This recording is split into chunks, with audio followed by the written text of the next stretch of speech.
The sky remembers how to bruise. It hangs low and swollen, not blue but the color of old copper, a bruise that never fades. Light comes through like it's passed through cloth, thin, filtered, and always the wrong temperature. Rain is a rumor now. When it comes, it is heavy with spores, a gray drizzle that embeds itself in clothes and lungs and dreams. The seasons lost their names the year the spores arrived in force. We stopped calling them spring and winter and began to count the months by outbreaks, by the slow bloom and the sudden rot. Cities turned into gardens nobody wanted. Concrete split along hairline seams, and in the cracks mycelium spread like fine white veins, then thicker, then proud. I watched a freeway, once a river of cars, become a corridor of bulbous fruiting bodies, pale and puckered, the highway signs buried under a soft, pulsing flesh. Skyscrapers wore caps of fungus the size of dinner plates. Steel beams were braided with filaments that glowed faintly in the night, like some terrible bioluminescent prayer. Landmarks that used to guide us home are now landmarks because we avoid them. A cathedral roof collapsed under a crop of shelf mushrooms. The clock tower's hands are pinned to a time that no longer matters, its face smothered in lichen and mold. The smell is the first traitor in your memory.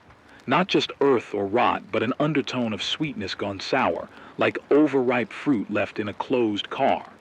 It clings to the inside of your mouth, your hair, the receiver on the radio that never stops whispering. Sometimes, on a good day, I can pretend that it's only decay, that if I hold my breath long enough it will pass. It never does. The air tastes faintly metallic now, and every cough feels like someone asking you for a favor you can't pay. Water is either gone or borrowed. Rivers that carved the land into what people once called neighborhoods are cracked and knuckled, their beds carpeted with fungal mats that steam in the morning heat. Where there is standing water, there is life of a kind we no longer recognize. Slick, pale colonies that bloom overnight and die the next morning, leaving a filmy sheen on the surface and a smell that makes even rats look elsewhere. Wells that used to be sacred are sealed off with warning graffiti, and the bones of those who tried to drink from them. We learned to harvest rain only to find it carrying spores. We learned to dig for groundwater and found the earth already full of networks that hummed when we struck them. Government is a word people use like a dead name, the way you might say the orchestra in a theater that burned down.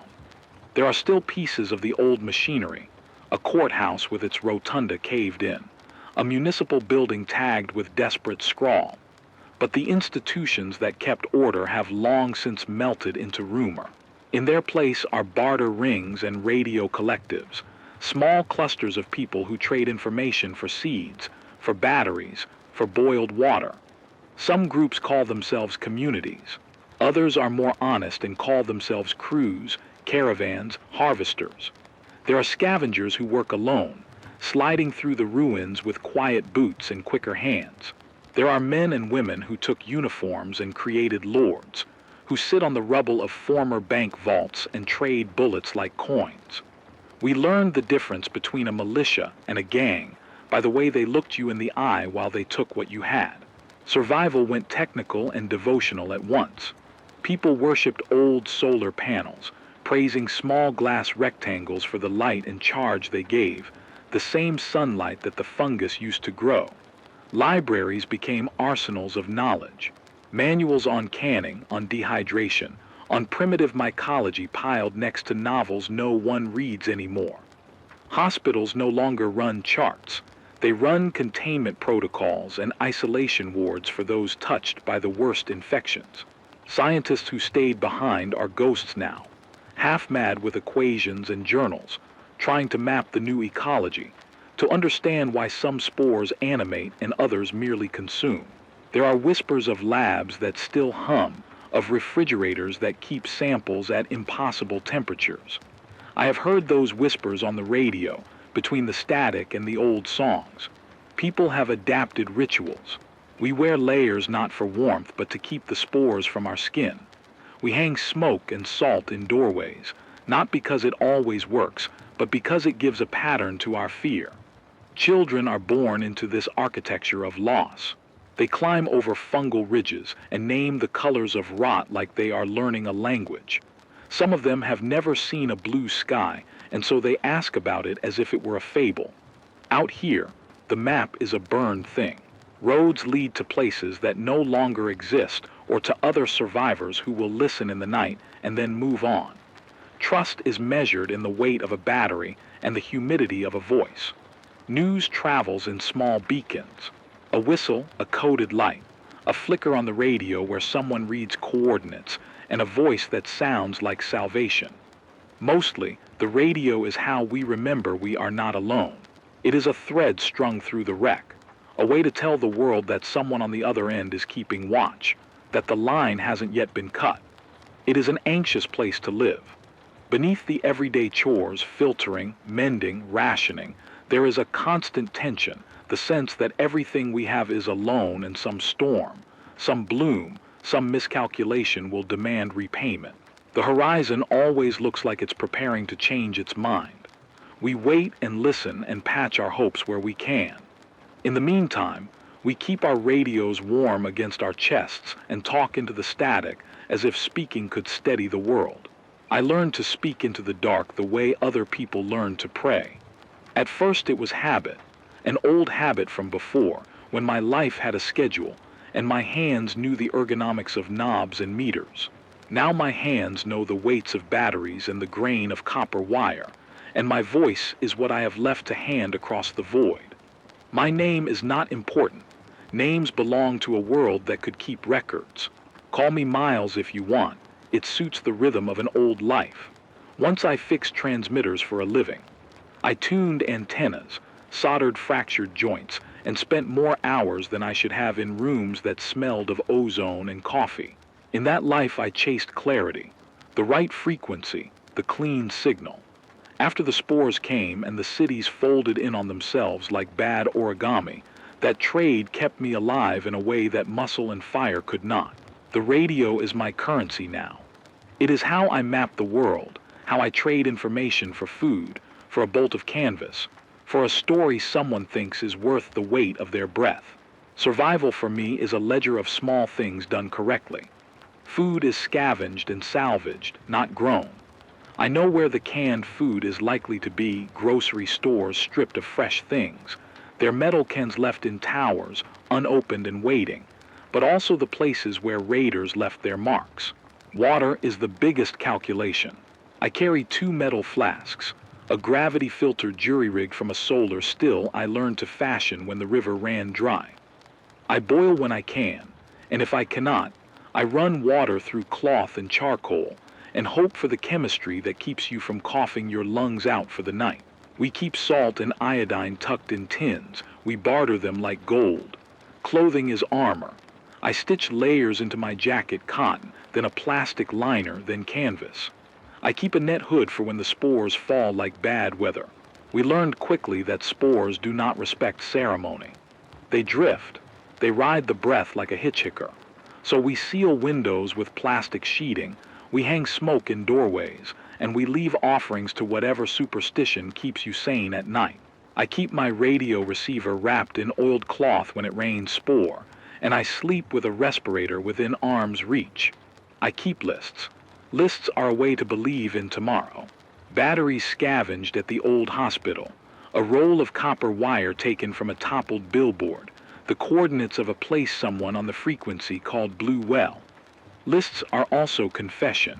When I cross something off, I remember who I lost to get it. There were people once. Names lined the margins of my notebooks. Once, in a house that smelled like lemon cleaner and sun, I had a wife who hummed while she cut potatoes. I had a son who wrote his name on the inside of a closet door.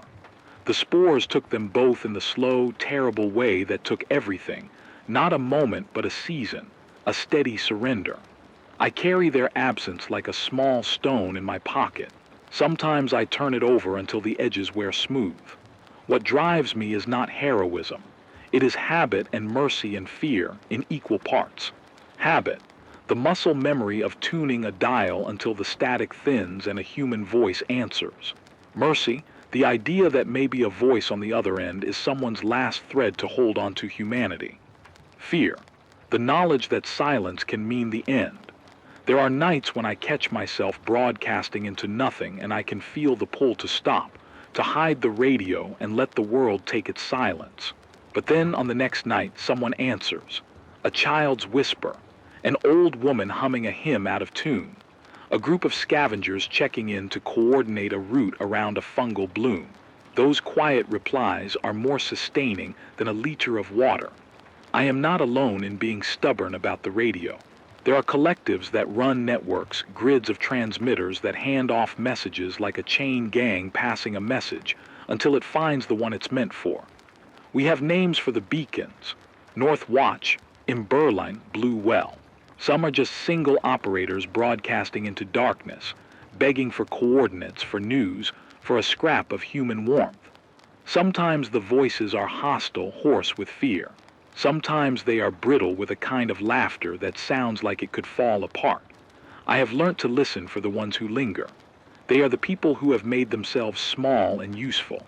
They are the ones who will trade information for batteries, and who will share a boiled potato when you are honest about your losses. Honesty is a currency here. I learned that the hard way.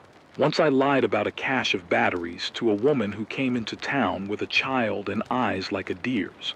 She left and did not return. Later I heard she had been taken by a gang that worked the road. Memory of that lie is a scar that runs under my ribs. It is a lesson in weight. People count what you don't choose to share. So when I say something on the air, I measure it. I do not promise salvation. I offer coordinates, a weather reading, a rumor cross-check twice. If someone is near, I will give the time to reach me. If not, I will tell them to move on. I still use the language of the old world when I repair equipment. Impedance, wattage, standing wave. But those terms have been given new life. I teach others how to stretch a battery's life, how to rewrap an antenna with scavenged copper, how to splice two pieces of wire when the insulation is gone. Teaching is another reason I keep going. There is a satisfaction in passing forward a practical skill, a way of colonizing the future with hope. If someone can learn to keep a transmitter on the air, they can keep their community linked. If they can listen, they can avoid the worst of the toxins on the map. That is the kind of survival that matters. There are days when the fatigue compounds like debt. The storms of spores leave my lungs raw. The cough is a constant negotiation with my body. I have scars from the day a scavenger tried to take my generator. I have been shot at for a pickling jar and laughed at because the bullet grazed the radio box, and I still tuned the signal back into life. Fear is not the enemy. It is the meter by which you measure risks and decide which ones to take. I have risked my life for water, for an old child's drawing, for a radio tube that can still glow. The reasons vary, small and sentimental and ridiculous when written down, but they are mine. And then there is love, which persists in useless ways. I keep a cassette tape in the machine that no one else can hear but me, a recording of my wife singing to our son. It is an old thing, warped by heat and time, and when I listen to it, the static in the background becomes part of the music. Some nights, when the signal is weak and the wind is right, I will play a song and say words into the air. If anyone hears this, you are not alone. It is both a statement and a belief. Sometimes someone answers, sometimes they don't. Each reply is a proof that our tiny island of human sound is not yet erased. My guilt is a companion that doesn't sleep. I think of the times I chose to stay with the transmitter instead of carrying the family to a rumored safe place. I think of the mornings I woke in cold and told myself that one more hour of broadcast could mean someone else avoided a trap. Maybe I was right. Maybe I was a coward. Both are true, and I live with that duality. The radio gives me an outlet for penance. I send warnings, I share routes, I ask for help when my generator dies. In the quiet after a transmission, I talk to the void about things I cannot say aloud to any living person. Sometimes the voice inside me, the one that remembers a world with address numbers and clean taps, asks whether this life is worth the cost. I answer it by tightening the bolts on the antenna. I answer it by helping a child who cannot stop asking about the color blue. I answer it by swapping a battery for a story. In the end, the line I draw through the ashback of the world is simple. If my voice keeps anyone from stumbling into a fungal bloom, if a single person eats tonight because of a map I read aloud, then the work is not in vain. I do not know how many more transmissions I have. The generator sputters. The days are counted in fuel and weather and the slow attrition of hope. Still, I keep the microphone near my lips, because to stop would be to fold the last page of the book and not let anyone else add a sentence. If you are listening, if anyone is listening, know that there is a person on the other end who remembers lemon cleaner, who remembers a small hand pressed to a closet door. I am not a hero. I am a technician, a thief, a teacher, a radio in a ruined house. But I am also, stubbornly, a neighbor. And when the static thins and you hear me say the coordinates, or hum a tune, or cough between words, understand that that voice is all we have left to remind one another who we were. They told us the world would warm. They did not tell us what it would rent open inside itself. When the bloom started, it was a curiosity, a white web in the gutter, a soft fur along the baseboard. People photographed it and joked about it on handheld screens until the jokes stopped being funny. Then the spores came in a wave, not a single moment, but a season of small betrayals.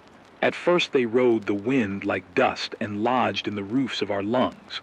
Later they learned to hitch on us, in our hair, on the hems of our coats, on the little fibers of our blankets. Then they learned to speak to the land, and the land learned to answer. The core crisis is simple and terrible. An ecology reshaped fast enough that species that used to live in the dark, fungi, molds, mycelia with patient appetites, found a world of heat, drought, and nutrient-rich runoff and exploded. Climate change did its slow work in raising temperatures, making extreme weather more frequent and more violent. That instability bent water cycles out of their old rhythms. When rain came, it came in pulses, each one loaded with nutrients from the runoff of collapsing cities and dying forests. The spores fed on that pulse. The spores released chemicals as they grew, enzymes that broke down wood, concrete, even thin metals over time, and the enzymes made more substrate for the fungus. It was a feedback loop we didn't see until it was on our porch. The biology is not mystical. Fungi thrive where there is a steady supply of carbon and moisture and warmth. Add human-made fertilizers, sewage overflow, and the detritus of 1 million abandoned buildings, and you create a banquet. Spores are tiny, and they travel on currents we barely notice. When the wind shifts, they move like a tide. When humidity rises above a certain point, they wake. We learn to read that point, the air thickening like water, the taste of metal on the tongue, because a waking bloom is not subtle.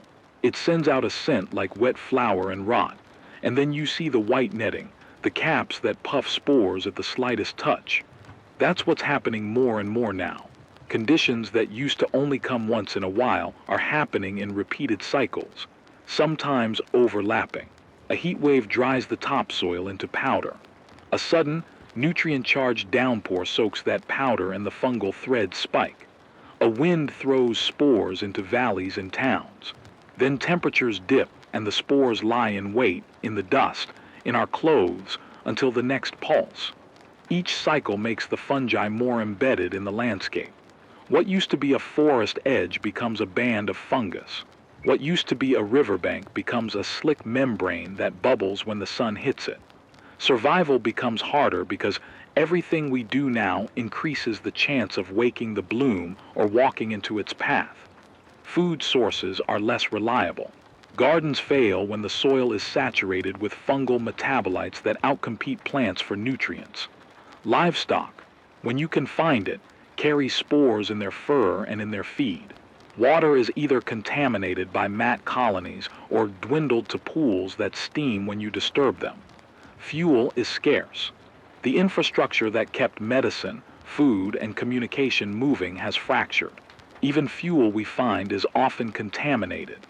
Diesel stored in cracked barrels grows microbial life.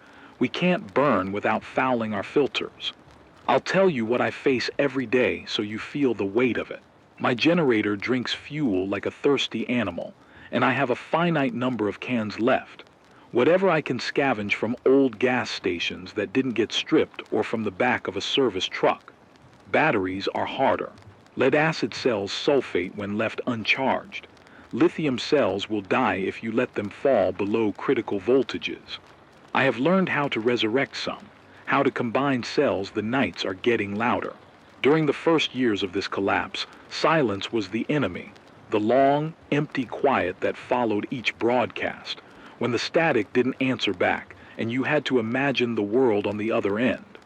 Now silence has a competition, the sound of other people moving, of engines that aren't ours, of voices that carry like wind through broken windows. The landscape has filled with motion, and with mouths that measure you before they speak. We are running out of ordinary things first, then the extraordinary. The pantry shrank predictably. Cans dented and disappeared in the months after the first big migration. Fuel became a ledger of trust. Who would trade 5 liters of diesel for a transistor, for 3 hours of radio time, for a hand-stitched respirator? Batteries have become the small gods people kneel toward. They power light and sound and pumps. Without them, you are a dark island. We ration the generator like a hospital rationing oxygen. 2 hours of broadcast, then rest. Charge a battery at night, spin the crank at dawn.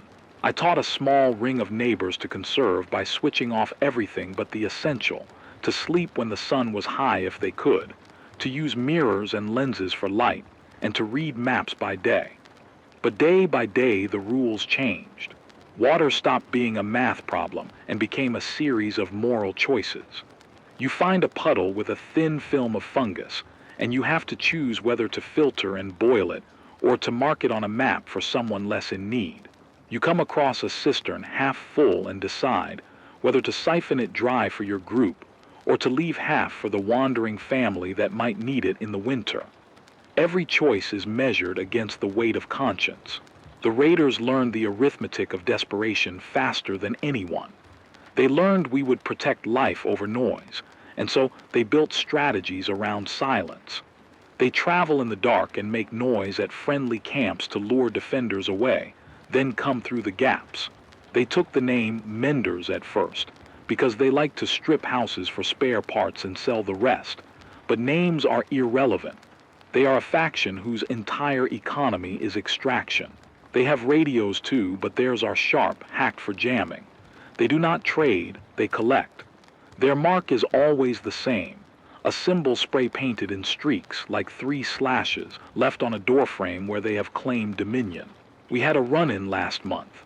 I remember the scrape of a boot on metal and the smell of zip-tie wax as a group cut through the gate at dusk. They came after water, but when they found the generator it became about leverage. I sat on the porch and watched as the leader, small, quick, with a laugh that tasted like rust, traded a bottle of water for the knowledge that we had a working transmitter. They wanted the voice, because in this world a voice that can call across miles is a dangerous thing. It can organize, it can warn, it can call for help. I signaled for calm. I told them of another cache, a lie that felt like a thin sheet between guilt and survival. They took what we had and left with it. A gallon of fuel, half a coil of copper wire, a spool of batteries. The generator coughed once, twice, and died. After they left, I crawled into the dark and listened. I thought of the tape that plays my wife's voice and imagined them finding it. I thought of the child on the road with eyes like a deer. For days afterward, I could taste the barter in my mouth. That exchange, water for silence, batteries for a few minutes of power, is a currency that ruins you slowly. It makes you promise what you cannot keep. But there are people who still attempt exchange for good. A convoy called Emberline checks in sometimes from the east, trading seed money for news. They are composed of farmers turned scavengers, pragmatic and blunt. They have a chief that uses an old librarian's cadence when he talks. He values books of practical knowledge more than a crate of canned peaches. There is a small militia called North Watch that patrols a stretch of highway and tries to keep raiders off the road. They grace the radio now and then, their voices like someone rubbing dried hands together. They have a strict code. No killing for sport, no taking children. That code has saved lives, but it also makes them a target. Others see their restraint as weakness. And beneath these named groups there are the many single operators, paired teams, caravans that move like migrating birds. I have met a doctor who runs a mobile clinic from the back of an armored van patched with corrugated iron. I have shared a campfire with a young mechanic who taught me how to rebuild a carburetor from 2 different models. I have traded a working valve for the coordinates of a seasonal pond that still holds clear water. Those exchanges are small redemption. The rumor that changes everything this month is a rumor you could hang a life on. Blue well. I had heard the name before, whispered into the static and passed like contraband. Tonight, someone on the wire, a voice that introduced herself as Mara from Emberline, said the name out loud and did not laugh. She gave coordinates and a grid reference and meaning. Blue well, she said, was real. It was a communal cistern under a greenhouse, fed not by the sky, but by a forgotten artesian vein. It had a filtration system, patched by engineers who refused to give up their crafts. It was guarded, but guarded in a way that invited trade. The thing about rumors is how they slip between hope and trap. I have known false oases, places advertised on the radio that were watched by men with guns and dogs. I have followed clumsy maps to dried up wells that left me with nothing but a bruised sense of foolishness. And yet I also remembered the cache of batteries a woman told me about in winter, which turned out to be true. So now a new mathematic is laid before me, probability versus need. Will Blue Well be a haven? Or will it be a story stitched by someone who needed passers-by to bring nutrients and goods? That question bleeds into other decisions. The generator is down. We have a week's reserve of fuel left in hidden tins. The radio tubes that keep the voice clear are fragile, tubes that I have cannibalized from a broken transistor more than once. The antenna mast needs a splice. My hands ache from holding tools, from winding thread through vulnerable connectors. I can repair the mast and keep broadcasting, or I can pack a bag and walk for 3 days toward Blue Well with the caravan that's forming at dawn. Broadcasting means I continue to knit the map for others, to warn of blooms, to read coordinates aloud that might save someone. Walking means a chance at a stable water source and an alliance that could refill our pantry. Trust is the rub. People who travel with caravans are safe in numbers, but caravans are like beacons on a hill to raiders. If we leave, we risk being picked off on the road. If we stay, we risk being taken slowly by attrition. Food dwindles, the generator fails, the radio dies, and with it our purpose. I have taught people to splice wires, to build charcoal filters, to alt-heat a still, and I am not proud of how I balance that knowledge with my desire to survive. Knowledge is a weapon and a gift. You can hand it freely and lose leverage, or you can hoard it and become powerful in all the wrong ways. In the last week, I have seen the environment stage its own escalation. The spore blooms are unpredictable now, massive, localized fogs that roll in at dawn and lay a fine, glittering dust over everything. They come thick and then dissipate, but each time they take something from you. The lungs grow more tired. The respirators clog. Children cough with a rattle that does not go away. The crops that some have managed to coax from the mutant soil produce seed heads heavy with fungus. Heat spells last longer. Storms are irregular and brutal. Once, a wind came from the west that carried an acrid scent I had never smelled before, chemical and sweet. And a week later, a small town downriver collapsed with fever. Scientifically speaking, which is another word for trying to make meaning from pattern, the spores have become more opportunistic. They have adapted to human movement. They hitch rides on tires and packs, on the animals we still herd. There are strains that colonize metal, and other strains that prefer flesh. My friend who used to keep journals, an amateur mycologist who wore a patch over one eye, used to say that the spores learn like a city learns, a contact map of vectors. The more we move, the more roots we give them. He was right in his grim way. Mobility is survival and also a vector for the disease. We are exhausted physically and morally.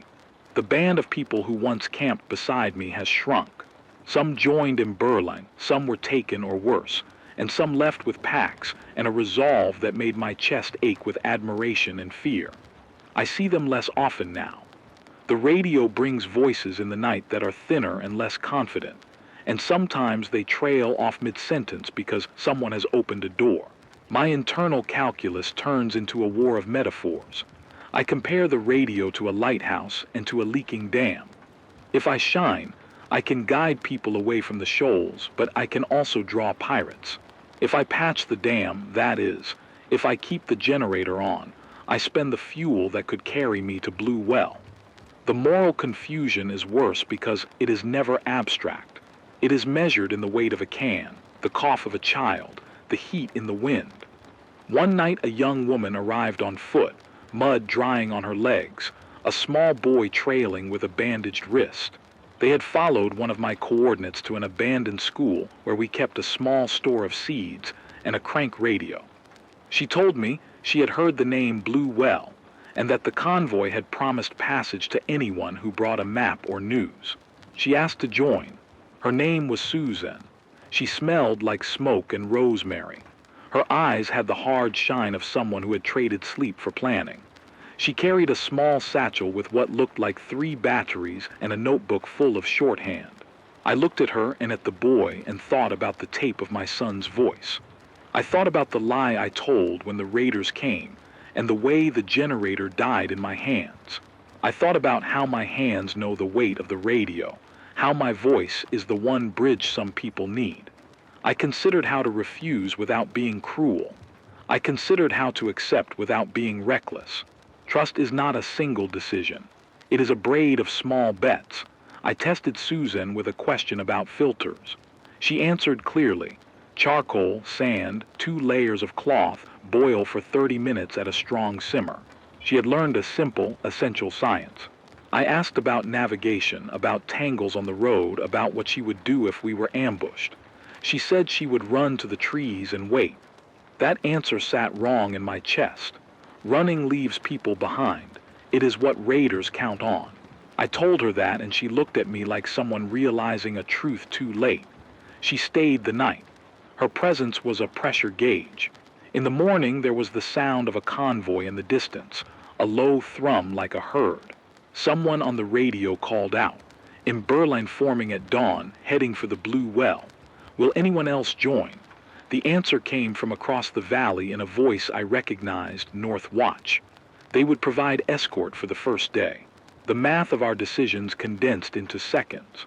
When the sun crested, I had to choose. In those last minutes before a choice, the world folds small and hot. I tightened the antenna splice with trembling fingers while the boy fell asleep against my knee. The generator wheezed and coughed and emitted a thin ribbon of smoke. I thought of my wife humming and saying the first line under my breath, as if a ritual could consecrate the decision. The caravan's engines grew louder and then softer as they rounded the far ridge. Spores glittered on the grass like a stuttering starfield. When I stand at the edge of a road with a pack over my shoulder, I am not certain whether the right path is to move or to stay. The right choice is a wager on hope, whether Blue Well is refuge or a mirage, whether the convoy keeps its honor or whether it will barter promises away for a handful of canned peaches. The world offers no certainties now, only stakes. You play your hand and watch the cards burn.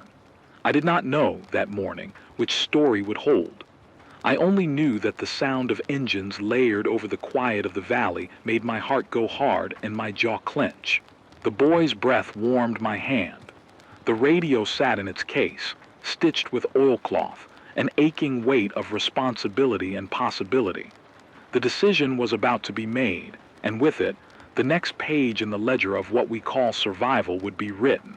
They came over the ridge like a promise and like a threat at the same time, engines low and steady, dust kicked up in a lazy wake, the convoy a crooked line of patched trucks and carts and people with packs.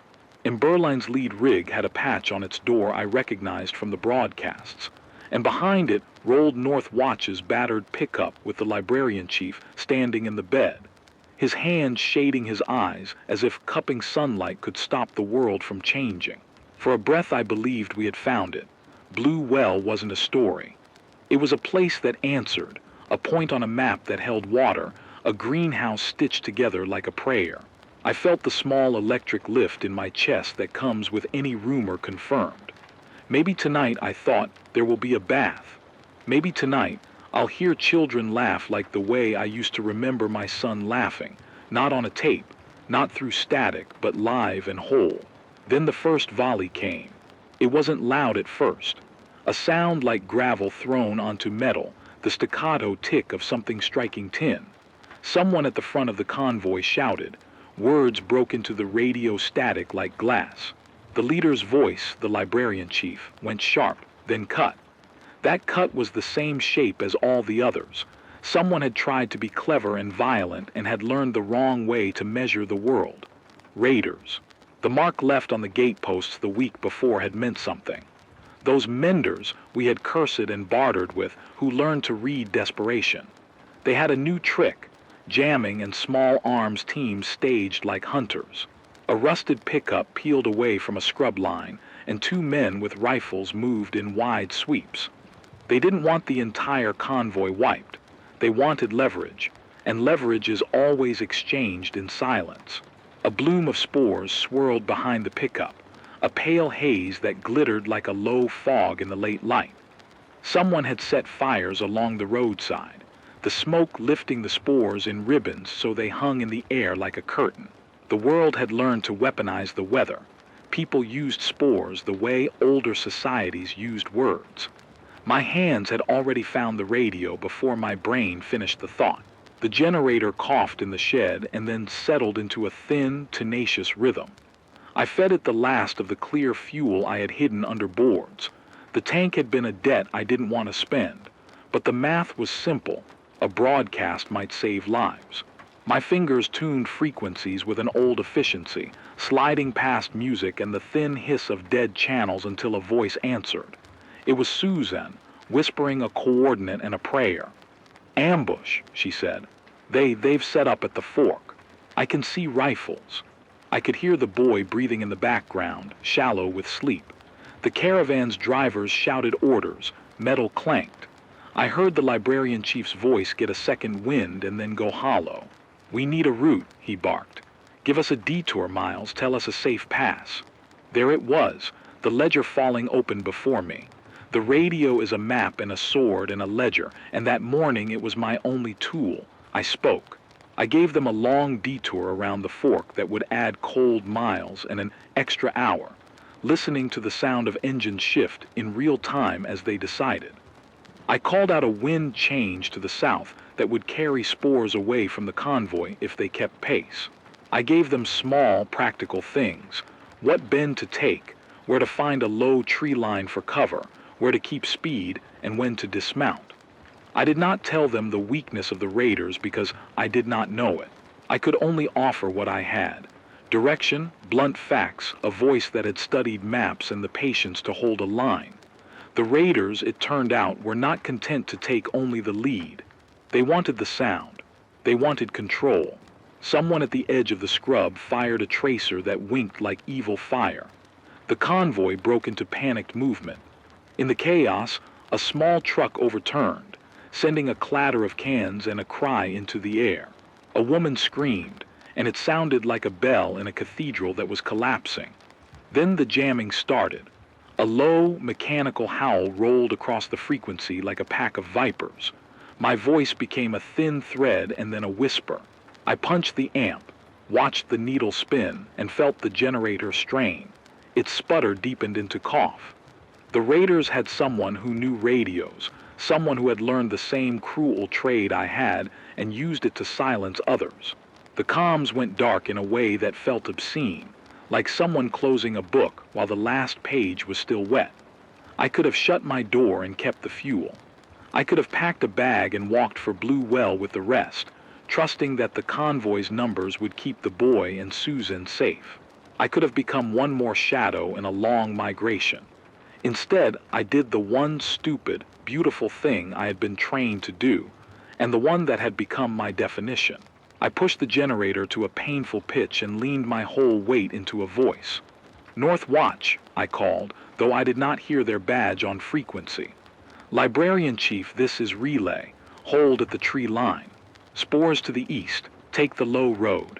In Berlin, repeat low road, south wind. Hold, hold, hold." My throat burned with shouting. The generator protested in a way that sounded like a living thing gasping. I fed it another measure of fuel, and the needle threatened to go red. I knew, in the way you know when a bridge will break, that the machine would not outlast another half hour at this pitch. Those minutes were a currency, and I could spend them to buy the convoy a window. They needed me to be their map, their tongue. They needed a voice that could stand between the raiders and them, that could call for waiting escort. In the distance I heard a different engine, lighter, faster, North Watch answering, thin with effort but returning the map. A voice crackled in, a measured band of syllables and then a promise of movement. "Hold position," North Watch said. "We're 3 clicks out, keep them steady." I repeated it over and over until my throat felt raw with the same syllables. I began to hum under the words. The tune was a warped version of my wife's song, the one on the cassette that had started me on this path. It kept me moving when fear wanted to freeze me. It kept the signal from sliding into panic. The raiders realized what was happening. They tried to jam every frequency, to throw a net over the sound.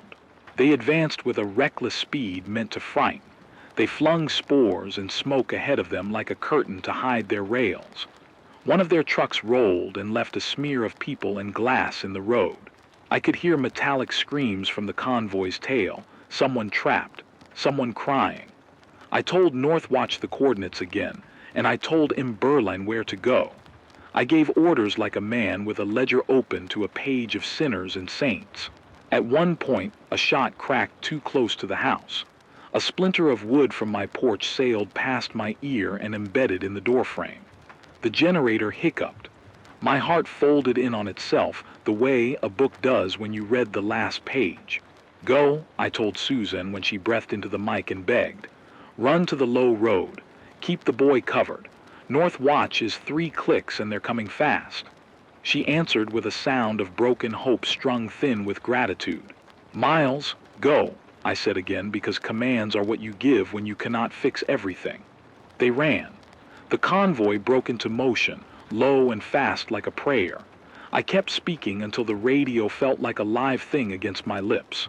The generator shuddered and then, with the honest finality of a machine done with its work, coughed once more and went still. Silence gulped the world. For a second it was as though someone had lifted the ocean and held it out. Then, like a herd moved by a distant voice, I heard boots, distant shouts, and the rasp of tires. North Watch arrived, their headlights cutting rails through the gray air, and the raiders, surprised by reinforced numbers and an organized flank, gritted and slipped into the scrub. The road cleared in a way that felt like a miracle, but miracles here are a series of small returns rather than a single grand event. I sat on the porch with my knees pulled up and the radio casing cold in my hands. The boy's breathing came through the night for a moment, a thin sound on a borrowed channel. Susan's voice found me once more, softer, steadier. "We made it," she said. "We're at Blue Well, thank you. Thank you for the path." Tears burned salt down my face and into my beard, and tasted like all the apologies I had never been able to offer aloud. I had kept a promise, or made a new one. I had traded the generator's life for a convoy's safety. I had chosen weight over motion. I had decided that a voice could be worth one more life. The aftermath was not cinematic. There were no brass fanfares or lamplight. The convoy arrived battered and grateful. Blue Well, when they finally described it, was better than rumor. Clear water in a lined cistern. A greenhouse that smelled faintly of basil and hope. People who had organized a real filtration and shared it like a sacrament. Berlin camped in a way that felt like true settlement. North Watch stayed to shore the edges. I stayed behind with the radio for a while, because the voice is a need more than a habit. I had no fuel left to run the generator again. The amp was a dead thing. My hands closed around the old cassette tape with my wife's voice, and I let the static carry me like a blanket. At night I could still hear them on the wind. The convoy's lights moving like slow fireflies heading toward a place that might survive. There was a reckoning in the quiet. I thought of the woman I had lied to, of the lives I had not saved, of the boy whose hand I had not held. I thought of the bargain that had been struck the day I chose a machine over a family. All of this pooled into something that felt at once like regret and like a clean accounting. I had no map that told me whether I had done right, only the small evidence of living people weighing the road ahead. In the end, my choice was made of bone and habit, and the stubborn belief that a voice could be a bridge. I had no false illusions about martyrdom. I did not imagine a plaque or a legend. If anything, I thought of the boy who had fallen asleep against my knee when we were choosing, and I thought of my own son's name written in pencil on a closet door. I thought that perhaps bridges are built not for us, but for those who walk them after we are gone. Before the convoy left, North Watch offered me a place amongst their ranks, and Berline invited me to come and teach radio craft at Blue Well. Susan, who had been brave with the look of someone who had switched the gears of survival into a higher plane, pressed a small can of filtered water into my hand and wouldn't take no for an answer when I tried to refuse. "I'm not leaving this," I told her. The truth was softer. I wanted to see what they built. I wanted to hear a child laugh without the tape.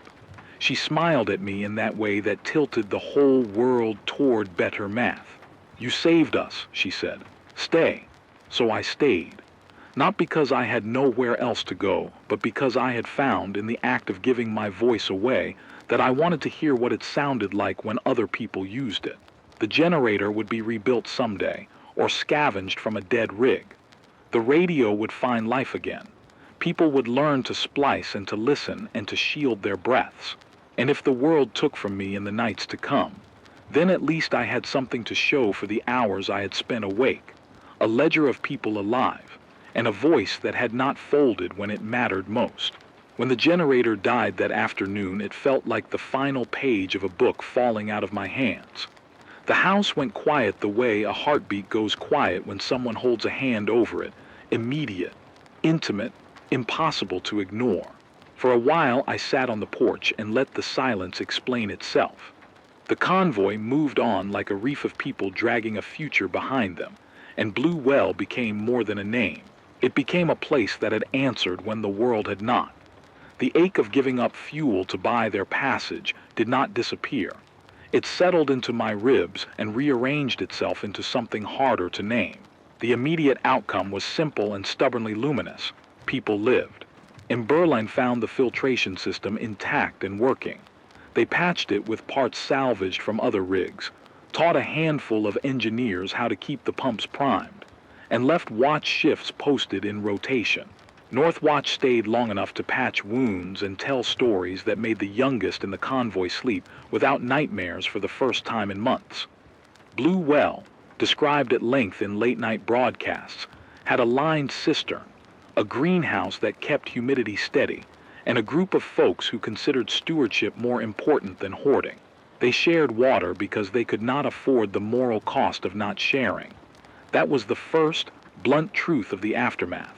Shared resources breed obligation and with time, trust. They also breed responsibility. And Berline formed committees, awkward, human things, made of farmers and former librarians and mechanics. They brought a structure that was less like government and more like an agreement to not kill each other over a can of beans. They built a rotation of scouts, a nightly watch, a medic's roster, and a small school where children learned to stitch masks and read maps as if they were learning to read their names. Blue Well became, in small ways, proof that organization could outcompete desperation. But the world did not soften because of our goodwill. The spores adapt, the rains come wrong, and weather keeps inventing cruelty. The greenhouse at Blue Well is a miracle only because people work like machines to keep it so. sterilizing tools, changing filters, checking for contamination daily. There were days when new strains clouded the air, and the children had to be held indoors for weeks. A fever came through one autumn, and we lost 3 people to a complication that looked like infection, but felt like the wrong kind of exhaustion. Hope is not linear here. It is a zigzag, a ladder with missing rungs and a rope thrown over a cliff. What changed inside me is the most uneven thing of all. For years I had been a one-man island, arguing with static and measuring salvation by the size of my battery stock. Staying at Blue Well, or rather, deciding to stay after the convoy left, untied some of the knots I had wrapped around my conscience. Doing my small thing and seeing it translate into someone else's life is a potent medicine. It is not enough to wash the guilt that I carry for those I could not save. It is not a clean slate, but it softened the edges. I found the weight of my past mistakes less like a crushing hand and more like a strap I could wear and adjust. I started to sleep better, not because the world had gotten safer, but because I had a role that mattered beyond being a voice in the dark. The community at Blue Well taught me different languages of survival. I learned to graft seedlings in the morning, to coax a root to take to soil that has been poisoned by the spore's shadow. I learned that patience with a plant is almost the same thing as patience with a person. The greenhouse smelled like basil and lemon, and the small, fierce hope that comes from one more leaf. We established rituals, a morning count of water levels, a noon song to remind ourselves to disinfect tools, an evening reading of the day's transmissions so everyone knew what was happening outside. Rituals are not superstitions here. They are procedures dressed as rites because that makes them stick. Practical things followed. We salvaged solar panels from a dead rig and set up a microgrid that could run the pumps without depending on diesel. It wasn't perfect, clouds and soot reduce output, but it bought us hours of independence. We learned to trade knowledge, radio skills for water checks, engine repair for vegetable seedlings. The barter system softened into a circulation of useful things. Batteries were still precious, but fewer lives hinged on a single charge.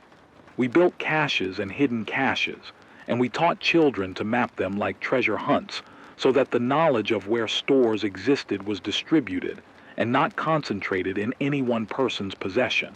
Yet for every page of repair there is a smudge of damage. The raiders, the menders, did not disappear. They regrouped, refined their tactics, and struck at the margins. A small patrol that had been sent to repair a perimeter fence came back with fewer boots than it left with. We buried them in the field with a choir of the few who could carry the rhythm of a dirge. The loss was raw. It reminded everyone that any victory here is provisional, a temporary truce with entropy. The environment itself offered both small mercies and new demands. In places where water is stewarded, life pushes back with green stubbornness. Moss found footholds on roofs that we had patched. Birds nested in the eaves of the greenhouse and brought insect life with them. But elsewhere, drought and heat spells pressed their teeth in. Storms came with a new vocabulary, sudden, violent, and oddly localized. The spore's ecology shifted in ways that were alarming. Strains that once preferred metal now colonized cloth more readily. Others seemed to bloom after certain chemical residues, a detail that our amateur mycologists took seriously and began to map. We learned to wear double layers and to rotate respirator filters often. We learned to assume contamination until proven otherwise. Emotionally, the aftermath is a ledger of small accounts. I carry gratitude for those who trusted me enough to follow a route I guided. I carry sorrow for the ones who did not make it. I carry compunction about the line I drew between duty to the broadcast and duty to my former family. That knot remains, but it is loosened. I talk to my wife on the cassette sometimes, not because I think the past will answer me, but because the sound of a remembered voice steadies my throat.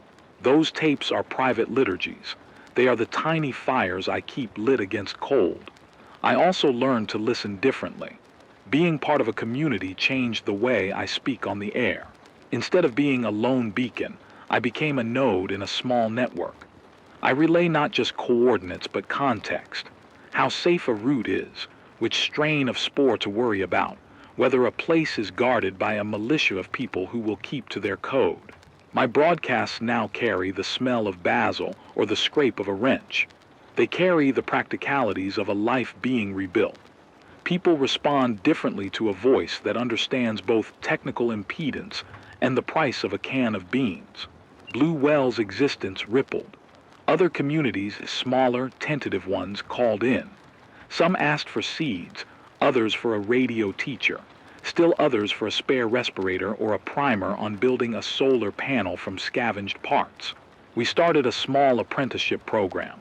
3 days of radio basics, 2 days of filtration science, a week of field navigation for scouts. Teaching became a way to tie us to others so that the map did not shrink to a single point. It created redundancy. A dozen people who could get a transmitter running if something happened to me. It felt like insurance for the future. And yet, every time I witness a child's laughter, there is a ghost of fear underneath that joy. Will this child grow to know a blue sky? Will they inherit a world that has learned to be gentle? I do not think that question has a satisfying answer. What I do know is the moral geometry of small acts. We can plant a seed, teach a child to filter water, trade a battery for a story. These are small things. They are also everything. The physical scars remain. My lungs protest on certain mornings. The cough is a low accounting of what the body has traded for time. I take medication when it is available. I practice breathing exercises the medics taught me. I know that the body is a ledger and that it will demand payment at some point. That knowledge has made me less inclined to grand strategies and more attentive to the daily ones. Patch the roof, sterilize the blade, check the pump. I do not imagine that our little oasis will be immune to the larger sweep of disaster. Blue Well will have to defend itself again. Raiders will test the warmth of our defenses. Weeds of corruption will try to root. But there is a new thing inside me, an expectation that people will show up to do the small work of keeping life possible. I see in their hands the same careful patience I see in my own when I solder a wire. It is not bravery in the heroic sense. It is the daily endurance that counts. At night, I still take the radio out and wrap it in oilcloth, like a relic. Sometimes I play the cassette and hear my wife's hummed melody. Sometimes someone answers on the frequency, a voice from a place I have never seen, and the sound of them calling back is what I have learned to measure as success. We have small victories now. A child who has stopped coughing as badly, a new crop that survived a heat pulse, a broken generator cannibalized into a dozen working things. These are the amendments to the larger sentence the world has given us. If there is a lesson that the aftermath has taught me, it is that the future will be stitched from small deeds. I have chosen to make my contribution a network of voices and skills, to teach others how to keep frequencies alive, to patch filters, to read maps. Blue Well is fragile and fierce in equal measure. It is a temporary settlement on an uncertain map, and yet it hums with the dignity of people who refuse to let the world define them only by what it has taken.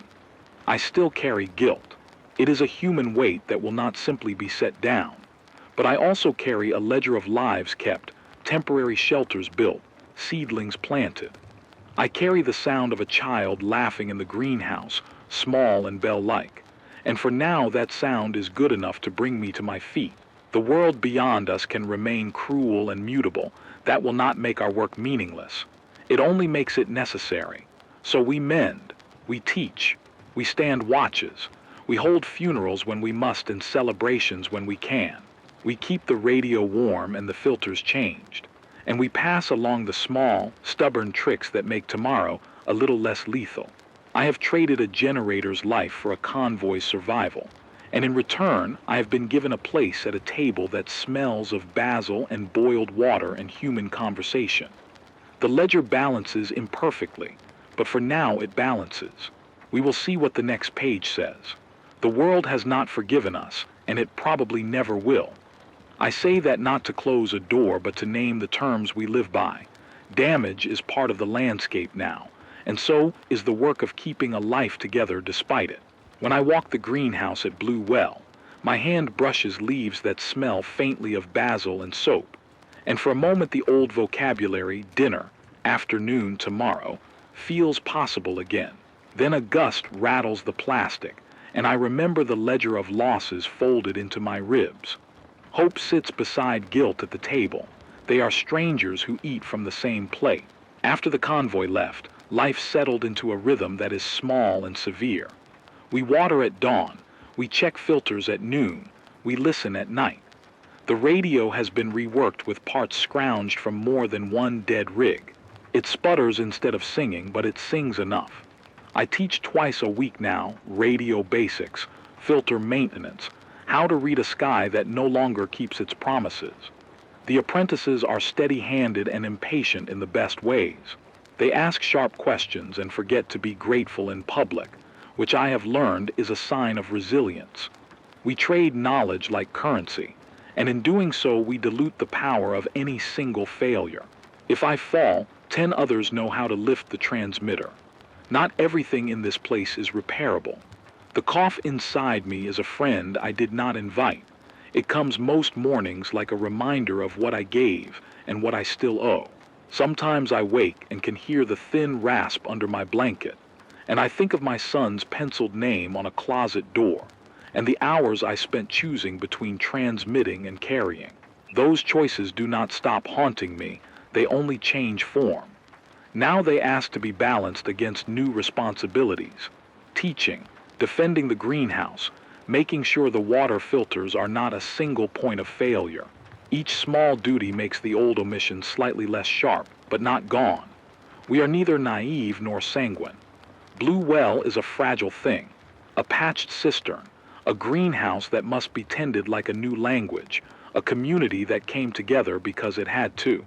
We built it out of the parts we could barter, the skills we could coax from tired hands, and a stubborn refusal to let the story of us end in silence. People come from time to time.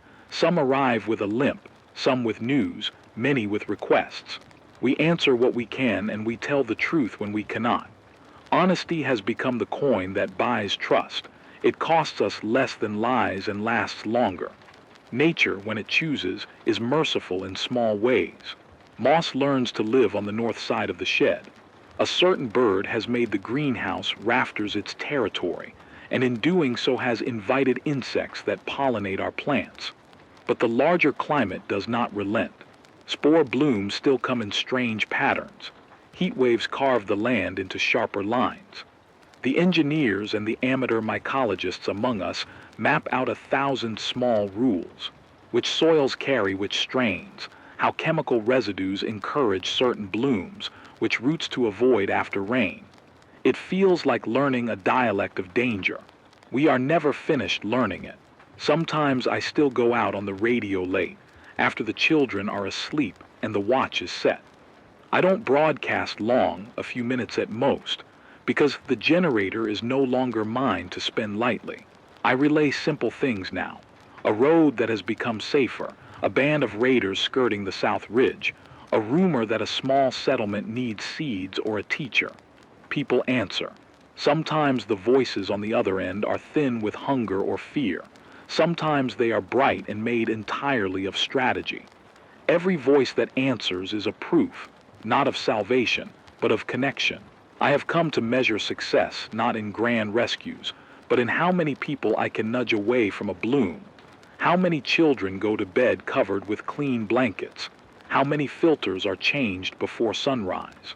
My final reckoning, if there is such a thing, will not be a tidy moral verdict. I do not expect a ledger to say whether I did right or wrong. The world does not issue those receipts. What I have gained is a sense of purpose that sits less on dramatic choices and more on steady ones. The decision to spend my last clear fuel on a convoy was not heroic in the mythic sense. It was arithmetic with a pulse. It bought a greenhouse and a handful of new beginnings. It also cost me a generator and a measure of solitude. I have learned slowly that neither cost nor gain are simple to evaluate. They are weather. So what do I want to say? to the person who still listens in the dark, to the ones who might be packing a bag at dawn, to the child tracing their finger through dust and wondering if the sky ever used to be blue. I want to give something small and honest. Keep your voice warm. Keep your maps and your filters and the names of the people you love. Teach what you know. Learn what you don't. Trade with care. Hold your small mercies like a ledger you tend daily. Do not expect salvation to arrive as a monument. It will come as a dozen grates soldered shut, a pump primed at the hour of need, a teacher who shows up with a satchel of knowledge and doesn't ask for a miracle. Make contingencies. Share responsibility. Build redundancy into your systems of survival. And when you can, choose to be useful rather than safe. Not because usefulness is always moral, but because usefulness builds networks that can carry more people when the hard weather comes. I am not naive enough to call this an ending. The world will keep folding and unfolding in ways that will surprise us and break us. There will be more losses. There will be more moments where the ledger blots with blood or rain. And there will be, intermittently, small returns of children who learn to read the sky. A patch of soil that yields more than rot. A neighbor who shares her last ration because she remembers being helped once. If you are listening, remember this. Hope is not a light you can switch on and forget. It is a practice. It is the daily decision to fix a broken wire, to teach a child how to filter water, to answer a voice on the radio at midnight. Those acts matter. They are the stitches in the fabric that still holds us together. Tonight, I will wrap the radio in oilcloth and place the cassette with my wife's voice in the drawer. I will go sleep in a room that smells faintly of basil and boiled water, and for a moment I will let the sound of a child's laugh be sufficient. Tomorrow, I will wake, count the water, check the filters, and teach a young apprentice how to solder without burning themselves. That is my covenant now, the small, steady work of keeping a place where people can live. We are not fine. We are at best persistent, but persistence builds things if tended. If you can, tend them. If you cannot, find someone who will. Hold the line in whatever way you can. Keep your voice warm, keep listening, keep going.